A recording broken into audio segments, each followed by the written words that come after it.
The ground under your feet is a survivor. Not a rock, not a backdrop, but a survivor. Scarred by catastrophes so complete they should have ended the story long before it ever reached you. Here is what I want to do with the next few minutes. Take the full age of the planet, 4.5 billion years, a number your mind quietly refuses to hold, and shrink it down to something you can actually feel. Picture a single calendar year. Our world is born in the first second of January, and the breath you are taking right now is the final stroke of midnight on the 31st of December. On that scale, every cathedral and every war and every face you have loved is crammed into the last half-second. Everything our species has ever written down, from the first scratched symbol to this sentence, fits inside the closing 35 seconds.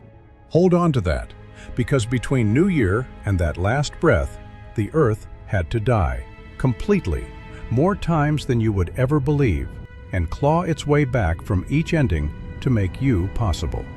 January opens in fire. There is no blue marble yet, no continents, no shoreline anyone could stand on. Hang in space and look down, and what greets you is a wound, a sphere of molten rock glowing sullen orange, an ocean of magma heaving past 2,000 degrees with no skin to hold it in. Overhead sits a low ceiling of ash and poison. Meteors fall like rain, because the young solar system is still a shooting gallery, and each impact pours fresh heat into a planet with nowhere to put it. This is not a world waiting for life. This is a world that would erase life on contact. And yet everything that will ever breathe is already here, locked inside the fury, waiting only for the temperature to drop. Then, days into our year, the sky itself attacks. A second world, a young planet roughly the size of Mars, has been sharing this lane around the Sun, and the two of them finally run out of room. What follows is not a dent or a crater. It is the nearest our planet has ever come to simply ceasing to exist.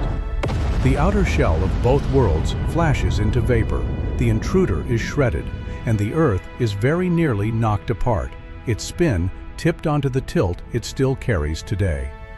From the glowing ring of debris flung into orbit, gravity gathers the pieces, and out of the single worst day in our history, the moon is born. If you ask me, that is the strangest souvenir in the sky. The gentle thing you watch drift over rooftops is the leftover shrapnel of an apocalypse, and it is the reason you exist. That heavy companion locks the planet's wobble, steadies the seasons, and hands the future a climate calm enough for life to risk it. Our first catastrophe was also our first gift. Eventually, the heat breaks. Through the long cold weeks of late January, space drinks the fever out of the rock, and the magma hardens into a thin, cracked, coal-black crust. Volcanoes never rest, breathing water vapor and gas into a thickening sky until the clouds reach a weight they cannot hold. Now begins the greatest storm the Earth will ever know, and it does not last for days. It falls for thousands of years without pause, hammering bare stone, drowning the craters, until the first oceans lie steaming under an orange sky. By early February, the war between fire and water has ended in a draw, and the stage falls quiet. Quiet, but not empty. Go down. Past the murky green surface, thousands of meters into a darkness sunlight has never touched. Down to the cracked floor, where the planet's inner heat leaks into the freezing sea. Mineral-rich water blasts from those vents in scalding plumes. And on the knife edge between heat and cold, chemistry starts doing something chemistry has no business doing. For tens of millions of years, atoms collide and break apart, until by sheer relentless probability, a handful of them lock into a shape that can copy itself. No eyes, no brain, no hunger, just a flicker of pattern that refuses to come undone. There is your ancestor. I keep coming back to that one moment because the blue whale and the oak outside your window and the hand holding this device all trace to that single spark in the dark, somewhere around the middle of February. And then, for an astonishingly long stretch, almost nothing happens. From February clear into the back half of the year, life stays microscopic and patient. Drifting bacteria clinging to rock, wiped out and starting over. It looks like a dead end. Around the middle of June, though, one lineage invents a trick that rewrites the world. It learns to drink sunlight directly, splitting water for the energy, and it spreads across the seas in mats you could pick out from orbit. One problem comes with the miracle. The waste this new life exhales is a gas that, to everything else alive, is pure poison. Oxygen floods the oceans and then the air, and it tears apart the older life that never asked for it. Here is the first true mass extinction, and the killer is no comet and no volcano. Life itself does the killing, choking on its own success. The world rusts, iron in the seas turning to red sludge that sinks, and slowly the sky shifts from sullen orange toward the first thin blue. We are alive today thanks to that ancient poisoning. The breath in your chest is industrial waste from a microbe gone for 2,000 million years. That poison drags in the cold. With the old warming gases stripped from the air, temperatures fall and cannot stop falling. White ice spreads from the poles, and because pale ice throws sunlight back into space, the colder it gets, the more it spreads. A runaway loop with no break. Seas freeze over, kilometers thick, all the way to the equator. Seen from space, this is no longer a planet of fire or water, but a single blank snowball, gleaming, silent, apparently finished. Beneath that armor, in the dark, life huddles around the last warm vents and waits. What saves it is the planet's own heartbeat. Volcanoes keep punching through the ice, and with no open ocean to soak it up, their gas builds until the trapped heat cracks the world back open. Ice shatters, water returns, and a planet with every right to stay dead simply refuses to. Mid-year turns strangely peaceful, so peaceful that scientists half-jokingly call it the boring billion. The calm hides the most important merger in the history of living things. One cell swallows another, and by some lucky accident, fails to digest it. The smaller one keeps living inside the larger, paying rent in energy, and over time it becomes the tiny power plant tucked inside nearly every complex cell alive, including the ones reading this for you right now. Honestly, this is the part that moves me most. Every animal and every plant and every fungus descends from one fortunate act of cooperation. Without it, the Earth stays a planet of slime forever. The greatest revolutions, it turns out, do not always arrive with thunder. Sometimes a revolution is just two strangers deciding not to destroy each other. By the middle of November, the year is racing, and after billions of years of stillness, life finally learns to build bodies. Soft, strange shapes drift in warm, shallow seas with no mouths and no fear, feeding on the water itself. A garden without violence, and it does not last. Because somewhere out there, a creature stumbles onto the single idea that will drive evolution forever after. Why scrape for scraps when you can eat your neighbor? The first mouth opens, predation is born, and the long innocence of life ends in one evolutionary heartbeat.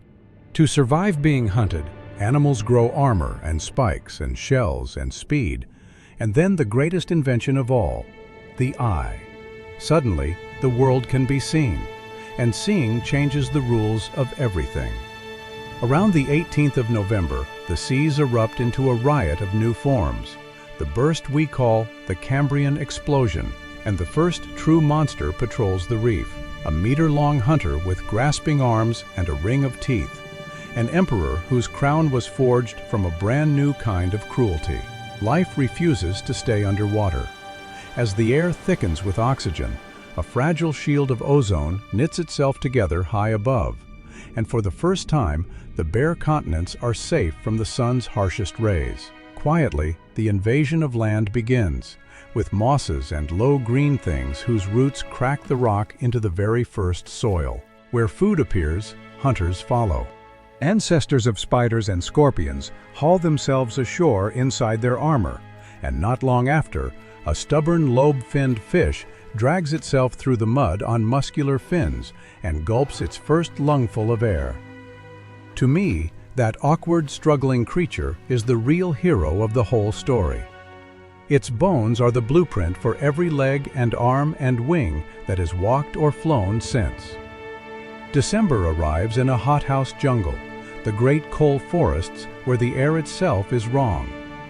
Oxygen has climbed so high that nothing yet knows how to rot a fallen tree, so the trunks pile up and turn to coal while the rich air lets insects swell to sizes that would haunt your sleep.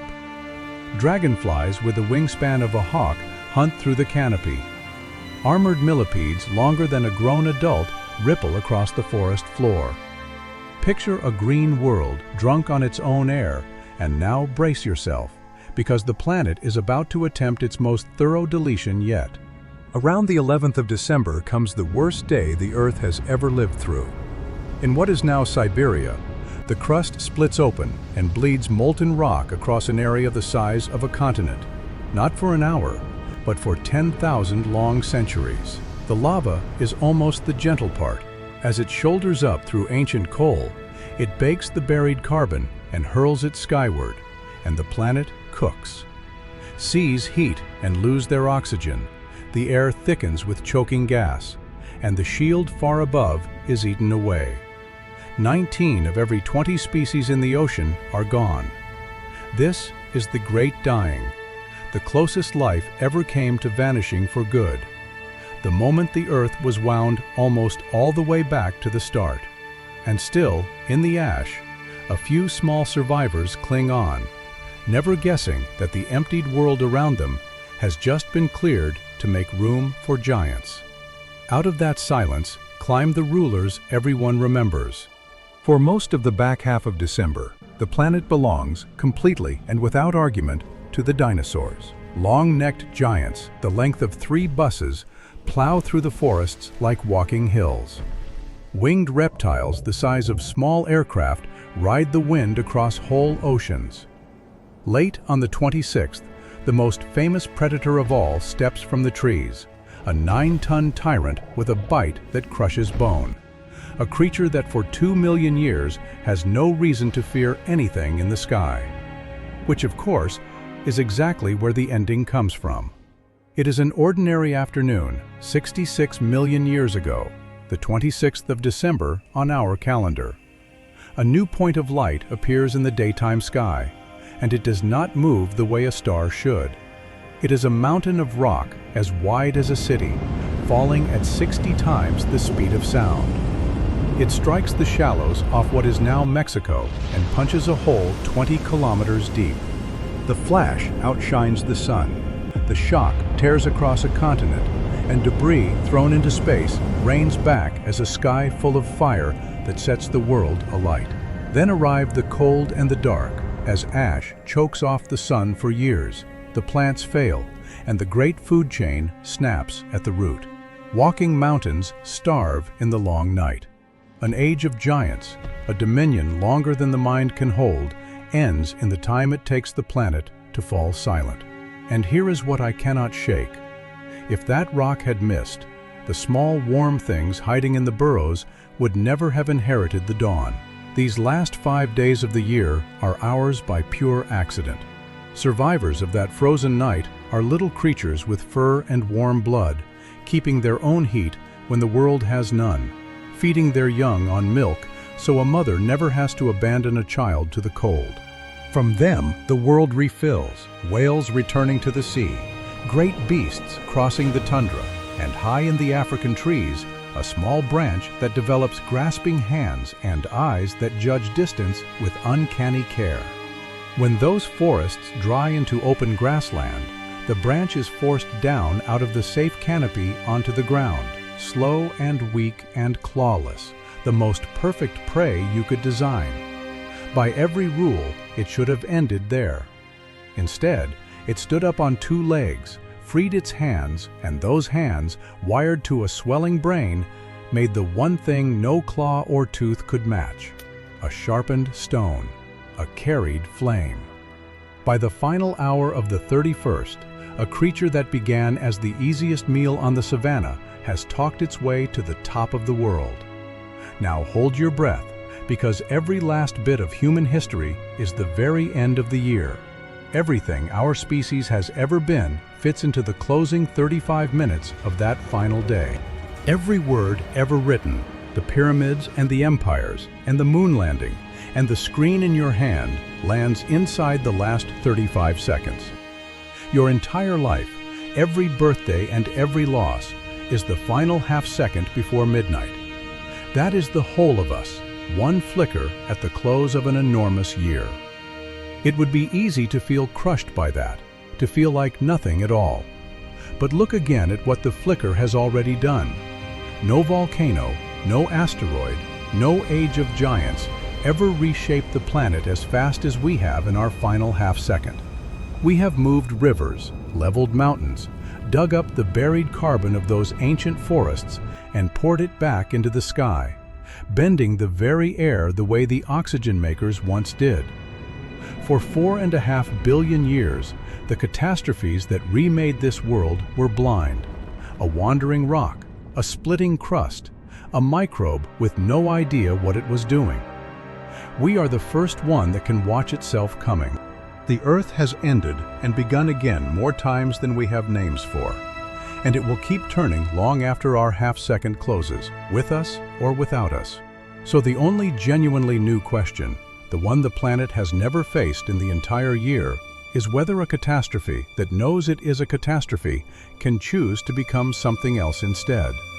That choice is being made right now, in the last breath before midnight. And for the first time in the whole story, it is ours.